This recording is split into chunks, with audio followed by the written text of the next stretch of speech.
Alright guys, I'm going to see if I can give an unbiased example of volume pedal placement. A lot of people ask, should it be at the very beginning, should it be after the drives, should it be at the very end? And it's really up for you to decide. There's pros and cons to each, so we'll see which ones work best for you. Right now this is at the very beginning of the chain. I've got everything pretty basic: volume pedal, overdrive pedal, delay, reverb. I've got everything up a little higher than normal just so you can really tell the difference in everything, especially on the drive. The gain is at 100%. So here we go. Right now it's just clean.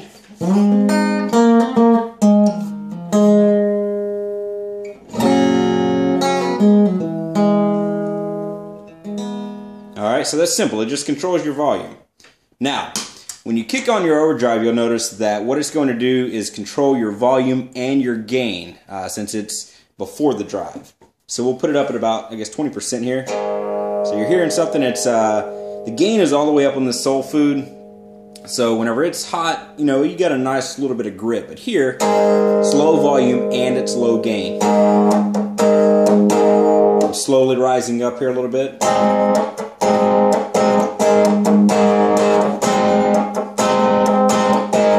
You hear the gain starting to come up as the volume comes up.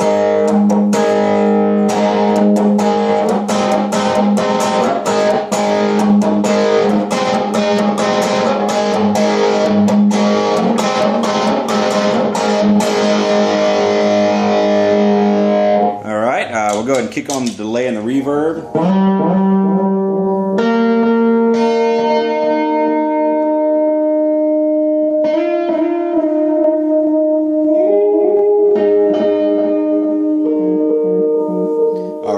So here's one thing before delay and reverb, and it doesn't really matter if it's before the drive or after the drive, but a lot of people like to do the swells and trills. You know, you swell up,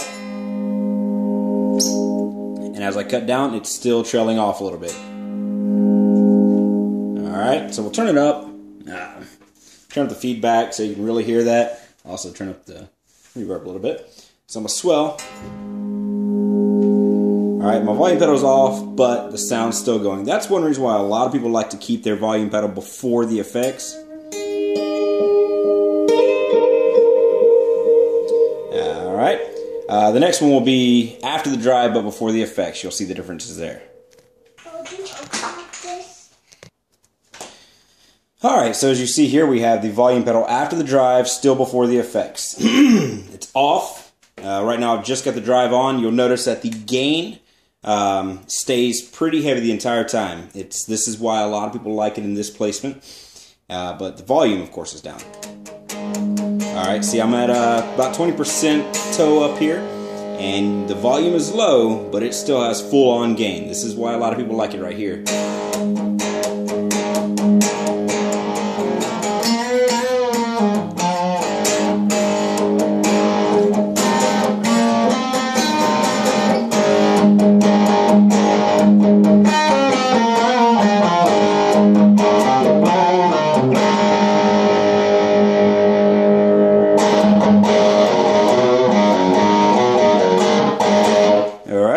Now your reverb and your delay don't really change much here.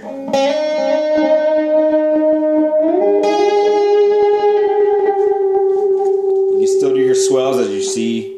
Toe is up, hill is down, and it's still trailed off there.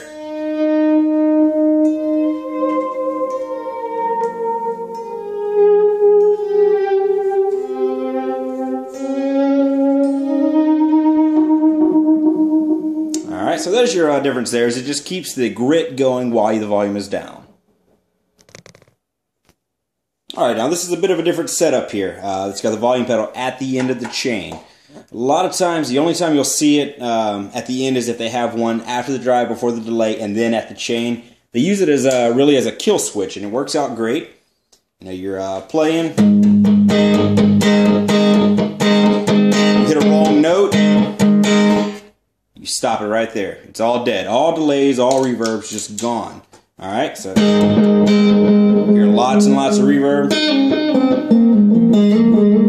Okay, now if you mess up, let's just say you're playing a chord here. Okay, and then you get that sour note. off right there. All right. Now, that's also a con. You know, sometimes you want the trellis to come off as you decrease your volume. You get ready to play another chord and layer on top of whatever's trailing off. You can't do that if this is down.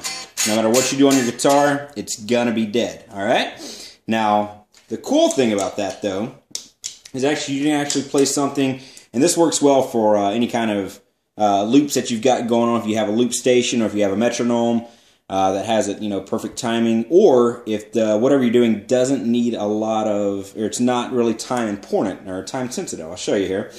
Now your drive, again, the volume pedal is after the drive, so you've got your grit no matter what volume. All right. All right, now, here we go. This is something it's not a pro or a con, it's just what it depends on what you're looking for here. All right, so I've got my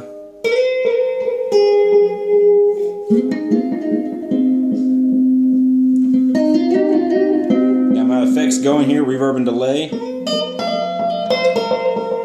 All right, they're shut off because I've turned it off. All right, now let's go ahead and turn our feedback up pretty good bit. In fact, we'll go ahead and turn it up all the way. And then we'll also turn the reverb up a little bit. And I'll show you what we got going on here.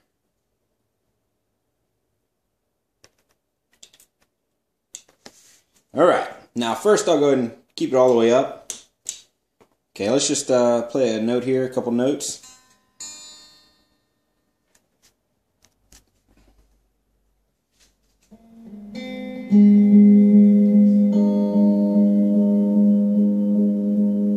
Alright, so you hear that play, and it's on pretty much an infinite repeats. And so play a couple notes again, and I'll layer on top of that.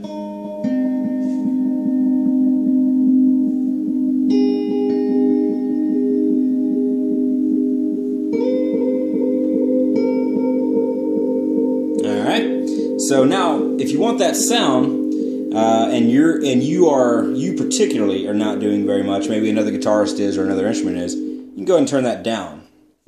And then whenever you want it back up, you just turn it back up, and you've got it still going on, continuing where you left off. And it also gives you time to make room for layering chords.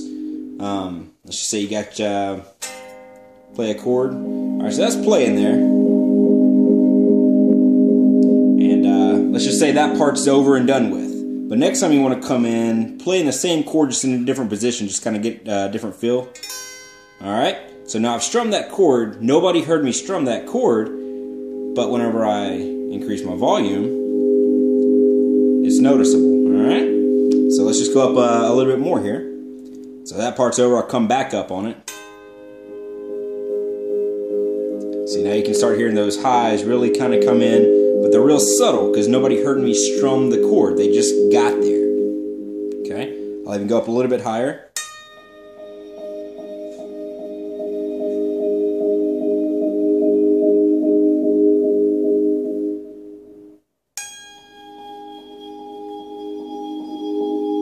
So that's really the benefit of having it at the end. It's not necessarily a bad thing like people say it is, but it doesn't have its place all the time. So you decide if you want to put it before your drive, that way you can kind of keep less gritty while you have less volume, or you can put it after your drive, that way you've got full grit at low volumes, and before your delays and reverbs, tremolos, what have you. That way you have your swell and trill effect. And then if you want to be able to do things like this, also another thing real quick, you can kind of give it that violin ebow effect if you've got your volume pedal at the end here.